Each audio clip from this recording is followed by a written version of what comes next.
everyone, it's Sanni. So I am sitting on a balcony here in Paris. You might see some of the reflection here kind of behind me. I just finished work. I was working a beautiful wedding in a hotel here called Le Maurice, one of my favorites. Absolutely stunning. If you can afford it, please stay there when you come here. It's quite pricey though. And the bride and the family were from Texas. And I haven't done a video. I have been traveling for work for almost 2 weeks. I'm still going to be gone for another week. And I thought, I'm just going to try and do this on my mobile. I've never done it before. We'll see how it goes and how good the quality is. I don't know. I've got a Sony Xperia and the video is meant to be quite good, but who knows. Anyways, so I can't do a tutorial. I can't do lots of other things that I normally do. But what I can do is talk about one of my biggest obsessions right now. And that obsession is Marie Kondo and her book called The Life-Changing Magic of Tidying. Now, I saw this book when I was in a girls' weekend in Cannes about a month ago. My friend Benny had it. She hadn't started reading it yet, and I was just like flicking through it and going, I think I need it. I immediately ordered it. I've been reading it, and I've started, like, I am pretty much, I think I've got 10 pages to go. No, oh no, I only have 4 pages to go, and then it's the index. This book is like super quick read, and I keep going back and forth because it's actually a great reference book. And this is pretty much revolutionized my clothes, and I'm going to be doing the same for makeup. Sorry, by the way, there's cars that go on the road every once in a while. It's a small road, but it's, yeah, sorry if it gets too busy. And it's basically discarding everything you don't absolutely love and finding a home for them. That's kind of like the two-prong approach. Those are the only 2 things you need, and that is fairly life-changing. And like I said, I've already done that for my clothes, and I really, really, really want to know if you guys are reading the same book as well, because it's very, hold on, it says, the Japanese sensation, 1.5 million copies sold. Their blurb about it is transform your home into a permanent, tidy, clutter-free space and be amazed on how your whole life changes. My life has definitely already changed. So like I said, I've started with my clothes. I'm going to do makeup next, and that is going to be so tough. That is so tough, but I am already looking forward to it.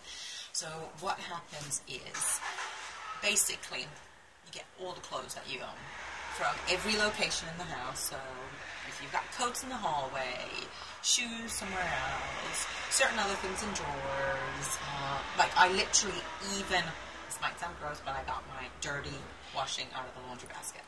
And you spread it all out on the floor. My floor wasn't enough. I had them on chairs, sofas, everywhere. You pick up every item of clothing, and or whatever it is, dishes, anything, memorabilia, and you ask, does this spark joy?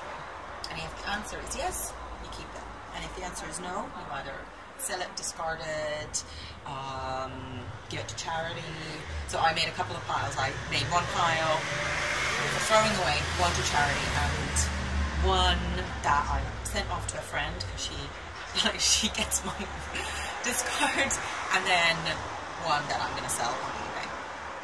And this method is ingenious because I actually got rid of 2/3 of my clothing, and it has revolutionized my life in a way that now everything I have I love and I use, whereas before my closet was full of stuff that was either too big or too small, stuff that I didn't like anymore. I had liked at one point, stuff that I'd worn once, but I had paid so much money for that I couldn't get rid of, stuff that I had been given that I didn't actually like and made me feel guilty because I wasn't wearing them.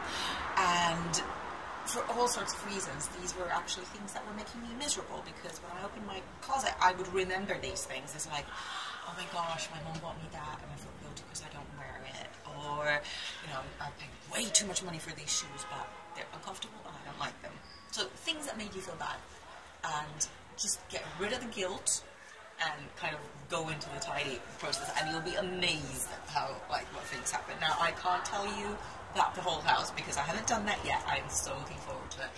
But it definitely has made me a happier person when I'm getting dressed. I had a couple of things that I kind of kept, even though somewhere in the back of my mind I knew that this really isn't bringing me joy, but I was kind of on the fence, And now, having worn them again, like I bought a top like that with me, and now I know that I should have gotten rid of it, so I'm just going to throw it away before I leave Paris. Not throwing it away now in case I run out of clothes. Yeah, and it is just an incredible thing.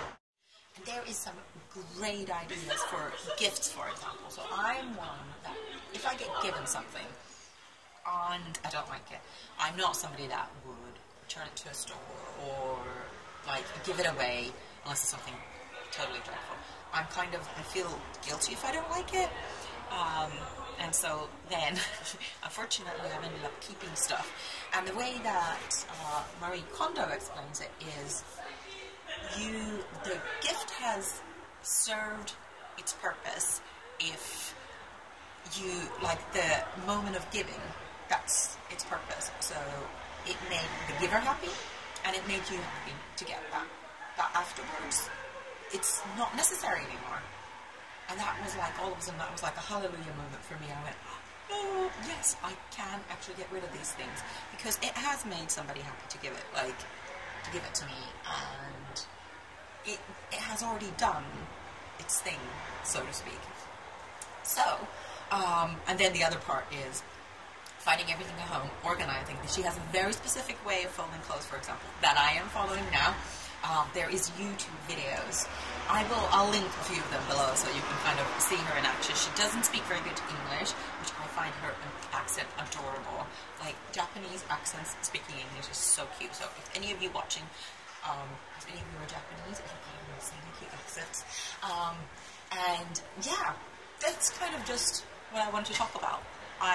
It's not makeup related, but it is related to an absolute obsession right now. Yeah, and I really want to know if any of you are reading the book and what do you think about it, and have you started following her instructions? I am like so obsessed with it. I carry this pretty much everywhere, and Benny, who had this book, she was like, we need to start a book club about this, like this book in itself, and we do need to have that book club meeting. Yeah, so my brain is not working 100% right now. I've had so many early mornings back to back to back that I am a little bit. But anyways, thank you so much for watching. I hope this video comes out alright on my phone, and the next video I do, I can probably just get it in before next Friday, will be a May favorites, and I have got some good favorites. So thanks so much for watching. I'll see you again next time.